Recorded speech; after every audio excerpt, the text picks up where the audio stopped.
Hi guys, today's video is to show you how I transplant seedlings into a little trough which we have in our balcony over here. So this is the trough we used last year. It's only about I think 200 millimeters high and very narrow, so it's a really small trough, but as you can see it was sufficient to grow a few vegetables. We had a leek in here last year. We had, I believe, a bigger coriander bunch which shrunk down and is starting to regrow, and we had a lettuce in here as well. Okay, so my strategy here is to keep the parsley, and we've got quite a bit of bed in here. The leek will go eventually, it's ready to go, so we've got space for at least 3 vegetables in here. So I'll probably go with a kale in the middle and 2 lettuces either end.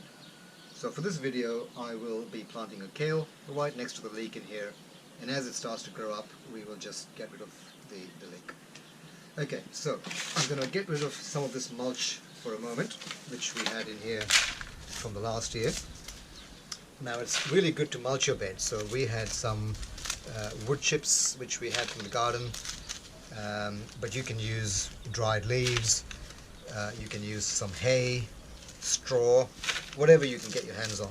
But it's always good to chip your gardens, your garden beds, to mulch your garden beds, because it does preserve a lot of moisture. It has a lot of benefits actually. So it preserves moisture, it will prevent weeds from coming in. It's also going to break down slowly and feed nutrients into the soil. So we always want to be improving our soils, and so it's part of that process. So here's some potting mix, I guess, that we had from the garden shop, and it's basically peat. So it's a good quality composted material. So I'm just going to top that in. The parsley is quite happy there, so I won't do too much with that side of it. And here we go, just nice and loose, there's no need to compact it much. And I'm just going to put those chips back in, so we'll just mulch straight away back on it. Cover that up. And as the mulch goes down, I just keep topping it up, so the mulch does break down. When I had this last year, we had, I think, almost a full inch of mulch, and that's clearly down to much less than even half an inch now, so I might top that up eventually, but for now that is just fine. Okay, so over to the actual plant. So what I do here is literally just open up some of that mulch, and we'll just make a little bit of a hole here with that. Now what I probably should have done is just opened up the soil underneath a little bit earlier, which I didn't do. So I'll just do that by hand. It's not very compacted at all, so I'm just going to scratch the soil there just to make sure it's free enough, because vegetables like generally loose soil, so they need to be able to drain. So it needs to be a little bit sandy, but also have a bit of clay in it so it can withhold the moisture. So this is the tricky bit now. I'm going to pick a healthy, mature looking plant.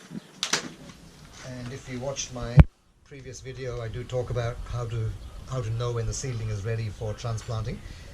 This one's got 2 full adult leaves and a 3rd one coming through.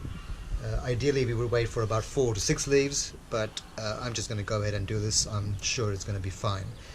I know some people transplant from as few as 1 and 2 leaves.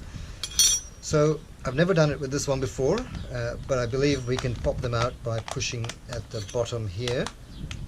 And I should say that I've just watered this a little while ago, so it's important to water it and let the water settle a little bit before you transplant it, and that just gives the soil a bit more, hopefully a bit more consistency to scoop it out, and also it will reduce the shock, the transplant shock.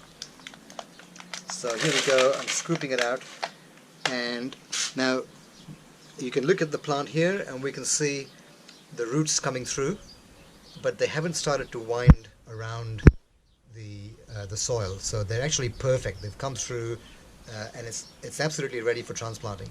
If the roots start to wind around a lot, then that's not good, because it's a little bit late for the plant. So, but this is looking good.